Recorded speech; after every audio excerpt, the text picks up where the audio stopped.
ఐరాల మండల ఎంపీడీఓ కార్యాలయంలో ప్రజా దర్బార్ కార్యక్రమం నిర్వహించారు. ఈ ప్రజా దర్బార్లో పాల్గొన్న ఎమ్మెల్యే డాక్టర్ కలికిరి మురళీమోహన్ ప్రజల సమస్యలను ప్రత్యక్షంగా తెలుసుకున్నారు.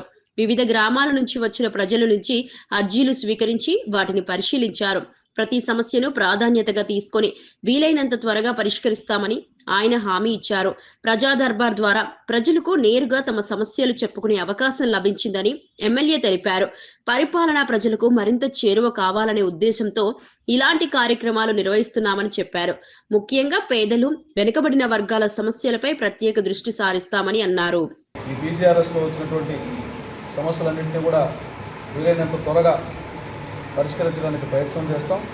ఈ ప్రభుత్వం ప్రజల కొరకు, ప్రజల సంక్షేమం కొరకు, ప్రజల అభివృద్ధి కొరకు, ప్రజల బాగు కొరకు ఉందన్నటువంటి విషయాన్ని మేము మా పాలన ద్వారా తెలియజేస్తామని మరొకసారి మీ అందరికీ విన్నవిస్తున్నాం. అలాగే ఈరోజు ముఖ్యమంత్రి సహాయ నిధి నుంచి చెక్కులు కూడా పంపిణీ చేయడం జరిగింది.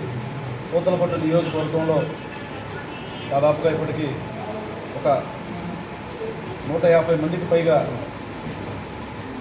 ముఖ్యమంత్రి సహాయ నిధి నుంచి చెక్కులు అందించడం జరిగింది. వారి వారి యొక్క అనారోగ్య సమస్యలను బట్టి, వారికి అయినటువంటి ఖర్చులను బట్టి అందులో వారికి ఉపశమనం కలిగించే విధంగా ముఖ్యమంత్రి గారు ఇతోధికంగా సాయం అందిస్తున్నారు. ఇది కూడా ప్రజలు గమనించమని కోరుతున్నా. గత 5 ఏళ్లలో పూతలపట్టు నియోజకవర్గంలో లేదా ఐరాల మండలంలో ఏ మండలంలోనైనా సరే ఇన్ని చెక్కులు తీసుకున్నవారు కానీ తెచ్చిచ్చిన వారు కానీ ఉన్నారా అని నేను కోరుతున్నాను.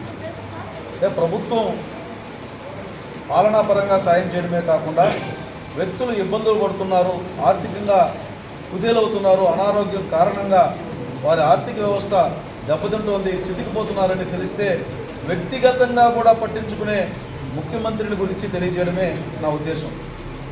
పాలనాపరంగా ప్రజలందరూ బాగుండాలనే కాదు, ఇలాంటి అనారోగ్య సమస్యల వల్ల ప్రజలు కింద పడిపోతే వారిని ఆదుకునే గుణాన్ని గురించి నేను తెలియజేస్తున్నా.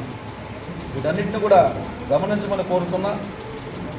గౌరవ నారా చంద్రబాబు నాయుడు గారు ఎప్పుడు అధికారంలో ఉన్న ముఖ్యమంత్రి సహాయ నిధిని అవసరమైన వారందరికీ కూడా ఉపయోగిస్తున్నటువంటి తీరు, వారందరి దీవెనల్లో వారికి, వారి కుటుంబానికి ఎప్పుడు ఉండాలని మనస్ఫూర్తిగా ఆ విఘ్నేశ్వరుని కోరుకుంటూ